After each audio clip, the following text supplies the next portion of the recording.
ಸಾಹಿತ್ಯ ಸಮಿತಿಯ ಸಂಸ್ಥಾಪಕರು ಹಾಗೂ ಕಾರ್ಯದರ್ಶಿ ಹಾಗೂ ನಮ್ಮ ಶ್ರೀಮತಿಯವರು ಖಜಾಂಚಿ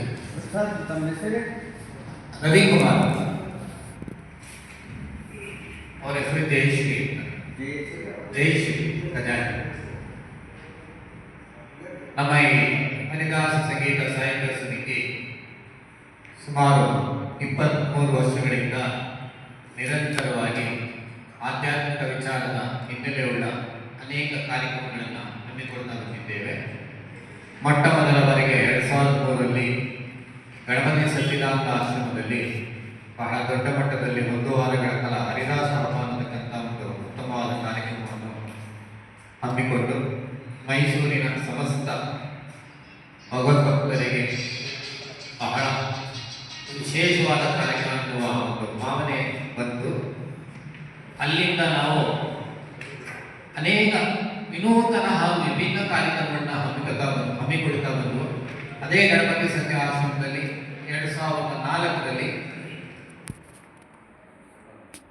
ದಾಸರ ಪದಗಳ ಅಂತಾಕ್ಷರಿ ಇರತಕ್ಕಂಥದ್ದನ್ನ ಬಹಳ ದೊಡ್ಡ ಮಟ್ಟದಲ್ಲಿ ಆಚರಣೆ ಮಾಡಿದ್ದು. ಸುಮಾರು 8 ರಿಂದ 10,000 ಜನಗಳು ಆ ಕಾರ್ಯಕ್ರಮದಲ್ಲಿ ವೀಕ್ಷಿಸಲು ಆಗಮಿಸಿದ್ರು. ಆ ವೇದಿಕೆಯಲ್ಲಿ ಪ್ರಖ್ಯಾತ ಗಾಯಕರುಗಳಾದ ಪುತ್ತೂರು ನರಸಿಂಹನಾಯಕ್, ರಾಯಚೂರು ಶೇಷಿದಾಸ್, ಅನಂತ್ ಕುಲಕರ್ಣಿ ಹಾಗೂ ಸಂಗೀತಾ ಕಟ್ಟಿ, ಶಂಕರ್ ಶರ್ಮ ಇಂಥ ಮಹಾನ್ ಗಾಯಕರುಗಳು ಒಂದೇ ವೇದಿಕೆಯಲ್ಲಿ ದಾಸರ ಪದಗಳ ಅಂತಾಕ್ಷರಿ ಕಾರ್ಯಕ್ರಮ ನಡೆಸಿದ್ರು. ಈ ರೀತಿ ನಾವು ಮೊದಲಿಂದನೂ ವಿನೂತನ ಹಾಗೂ ವಿಭಿನ್ನ ಕಾರ್ಯಕ್ರಮಗಳನ್ನ ಮೊದಲಿಂದ ಹಮ್ಮಿಕೊಳ್ತಾ ಬಂದಿದ್ದೇವೆ. ಈ ಕೆಲವು ವರ್ಷಗಳ ಹಿಂದೆ ಪ್ರವಚನ ಹಾಗೂ ಗಾಯನದ ಒಂದು ಸಮ್ಮಿಲನವಾದ ಕಾರ್ಯಕ್ರಮ ಗಾನಸಿರಿ ವೇದಾಂತ ಲಹರಿ ಅನ್ನತಕ್ಕಂಥ ಕಾರ್ಯಕ್ರಮವನ್ನು ಪ್ರಾರಂಭ ಮಾಡಿದ್ರು. ಇದು ಭಾಗ ಈಗ ನಾವು ಇವತ್ತು ಏನು ಕಾರ್ಯಕ್ರಮ ಆಚರಿಸ್ತಾ ಅದು ಭಾಗ 12 ಆಗಿದೆ. ಅಂದ್ರೆ 12 ಭಾಗದ ತನಕ ಈ ಕಾರ್ಯಕ್ರಮ ಮುಂದುವರಿತಾ ಇದೆ. ಜನರ ಮನ್ನಣೆ ಅಷ್ಟರ ಮಟ್ಟಿಗೆ ಅದಕ್ಕೆ ಸಿಕ್ಕಿದೆ. ಹಾಗಾಗಿ ನಾವು ಪ್ರತಿ ಬಾರಿ ಒಂದೊಂದು ಭಾಗದ ಕಾರ್ಯಕ್ರಮ ತೆಗೆದುಕೊಂಡಾಗಲೂ ಒಂದೊಂದು ವಿಷಯಗಳನ್ನು ತೆಗೆದುಕೊಳ್ತೀವಿ. ಅದ ಶ್ರೀನಿವಾಸ ಕಲ್ಯಾಣ ಇರ್ಬೋದು, ಹಾಗೂ ಸುಭದ್ರ ವಿಜಯ ಅಂತ ಮಾಡಿದ್ದೀವಿ, ವಾದಿರಾಜ ವೈಭವ, ರಾಘವೇಂದ್ರ ವೈಭವ, ಹೀಗೆ ಕೆಲವು ವಿಚಾರಗಳು ಇಟ್ಕೊಂಡು ಈ ಗಾನಸಿರಿ ವೇದಾಂತದಲ್ಲಿ 1 ವಾರಗಳ ಕಾಲ ಕಾರ್ಯಕ್ರಮ ನಡೆದುತ್ತಾ ಬಂದಿದೆ. ಈ ಬಾರಿ ನಾವು ರುಕ್ಮಿಣಿ ಶಿಲ್ಪಿಯ ಅನ್ನತಕ್ಕಂಥ ಒಂದು ಅದ್ಭುತವಾದ ಒಂದು ಕಾರ್ಯಕ್ರಮವನ್ನ 8 ದಿನಗಳ ಕಾಲ ಶಾರದಾ ವಿಲಾಸ ಶತಮಾನೋತ್ಸವದಲ್ಲಿ ದಿನಾಂಕ 16ರಿಂದ 23ರ ತನಕ ನಡೆಯಲಿದೆ. ಇದು ಬಹಳ ವಿಶೇಷವಾದ ಕಾರ್ಯಕ್ರಮ. ಈ ಕಾರ್ಯಕ್ರಮದಲ್ಲಿ ಪ್ರವಚನ ಮಾಲಿಕೆಯನ್ನು ಬೆಂಗಳೂರಿನ ಪ್ರಸಿದ್ಧ ವಿದ್ವಾಂಸರಾದ ಬ್ರಹ್ಮಣ್ಯಾಚಾರ್ಯರು ನಡೆಸಿಕೊಡಲಿದ್ದಾರೆ. ಅವರು 1 ವಾರಗಳ ಕಾಲ ಸಂಪೂರ್ಣವಾಗಿ ಪ್ರವಚನ ಮಾಲಿಕೆ ಜೊತೆಗೆ ಅವರ ಜೊತೆಗೆ ವೇದಿಕೆಯಲ್ಲಿ ಅನೇಕ ಗಾಯಕರುಗಳು ಸಹ ಆಸೀನರಾಗಲಿದ್ದಾರೆ. ಅದರಲ್ಲಿ ಪ್ರಖ್ಯಾತ ಗಾಯಕರುಗಳಾದ ಅನಂತ ಕುಲಕರ್ಣಿ, ರಾಯಚೂರು ಶೇಷಗಿರಿದಾಸ್ ಹಾಗೂ ಪ್ರಜ್ಞಾರಾವ್, ಮತ್ತೆ ರಮೇಶ್ ಕುಲಕರ್ಣಿ ಹಾಗೂ ದಿವ್ಯಾ ಗಿರಿಧರ್, ಅನಂತರಾಜ್ ಮಿಸ್ತ್ರಿ ಹಾಗೂ ಶ್ರೀಮತಿ ಸುಪ್ರಿಯಾ ಪ್ರವೀಣ್, ಇವರು 7 ಜನರು ಬೇರೆ ಬೇರೆ ಕಡೆಯಿಂದ ಆಗಮಿಸಲಿದ್ದಾರೆ. ಪ್ರವಚನ ಜೊತೆಗೆ ಸಂಗೀತ ಕಾರ್ಯಕ್ರಮ ನಡೆಯುವುದರಿಂದ ಇದು ಒಂದು ರೀತಿ ವಿಶೇಷವಾದ ಕಾರ್ಯಕ್ರಮ ಆಗಿರುತ್ತೆ. ಹಾಗಾಗಿ ಈ ಒಂದು ಕಾರ್ಯಕ್ರಮದ ಉದ್ಘಾಟನೆಯನ್ನು ವ್ಯಾಸರಾಜ ಮಠದ ಪೀಠಾಧಿಪತಿಗಳಾದ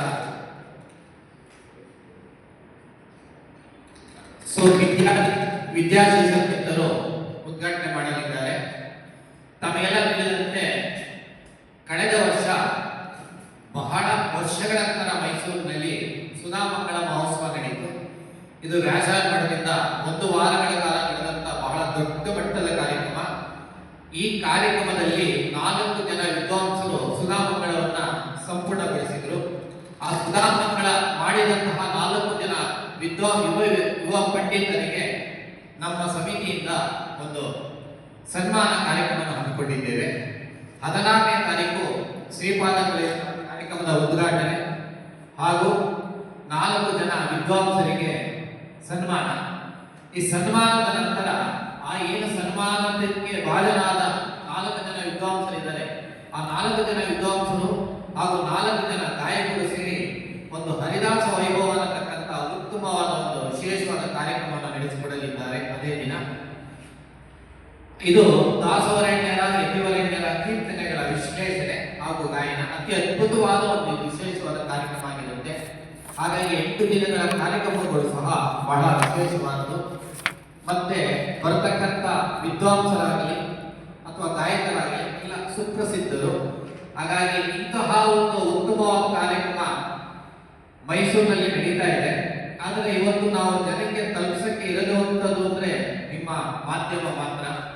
ನಿಮ್ಮ ಮಾಧ್ಯಮದ ಮುಖಾಂತರ ಇದು ಎಲ್ಲರಿಗೂ ತಲುಪಲಿ, ಹೆಚ್ಚು ಜನ ಈ ಕಾರ್ಯಕ್ರಮದಲ್ಲಿ ಭಾಗವಹಿಸಲಿ, ಈ ಕಾರ್ಯಕ್ರಮ ಯಶಸ್ವಿಯಾಗಲಿ ಅನ್ನೋದು ನಮ್ಮ ಉದ್ದೇಶ. ಹಾಗಾಗಿ ತಮ್ಮಲ್ಲಿ ನಮ್ಮ ಕಳಕಳಿಯ ಮನವಿ, ದಯವಿಟ್ಟು ಇದನ್ನ ಸಂಪೂರ್ಣವಾಗಿ ಮಾಹಿತಿಯೊಂದಿಗೆ ಎಲ್ಲ ಜನರು ತಲುಪಿಸುವಂತೆ ನಿಮ್ಮ ಮಾಧ್ಯಮದ ಮುಖಾಂತರ ಆಗಬೇಕು.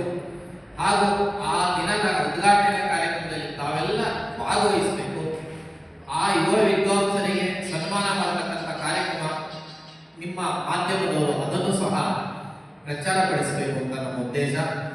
ಏಕೆಂದರೆ ಸುಧಾಮಂಗಳ 12 ವರ್ಷಗಳ ಕಾಲ ಗುರುಕುಲದಲ್ಲಿದ್ದು ತಂದೆ ತಾಯಿ ಎಲ್ಲರನ್ನು ಬಿಟ್ಟು ದೂರದಲ್ಲಿದ್ದು ವಿದ್ಯಾಭ್ಯಾಸ ಕಲಿತಾರೆ. ಇವತ್ತು ಗುರುಕುಲದ ವಿದ್ಯಾಭ್ಯಾಸ ತುಂಬಾ ಕಮ್ಮಿ ಆಗಿದೆ ಇವತ್ತಿನ ಇದರಲ್ಲಿ. ಅಂತಹದ್ರಲ್ಲಿ ಮಕ್ಕಳು ಇವರುಗಳು ಆ ಒಂದು ಗುರುಕುಲದ ವಿದ್ಯಾಭ್ಯಾಸ ಮಾಡಿ ಸುಧಾಮಂಗಳ ಮಾಡಿರ್ತಾರೆ. ಇದು ಬಹಳ ದೊಡ್ಡ ಮಟ್ಟದ ಒಂದು ಸಾಧನೆ. ಹಾಗಾಗಿ ಅಂತಹವರಿಗೆ ನಾವು ಮೈಸೂರಿನ ಸಮಸ್ತ ಜನತೆಯ ಪರವಾಗಿ ಒಂದು ಸನ್ಮಾನ ಮಾಡತಕ್ಕಂಥದ್ದು ನಮ್ಮ ಒಂದು ಪುಣ್ಯ ಅಂತ ನಾವು ಭಾವಿಸಿದ್ದೀವಿ. ಹಾಗಾಗಿ ಇಂಥ ಒಂದು ಪುಣ್ಯ ಕಾಲದಲ್ಲಿ ನೀವು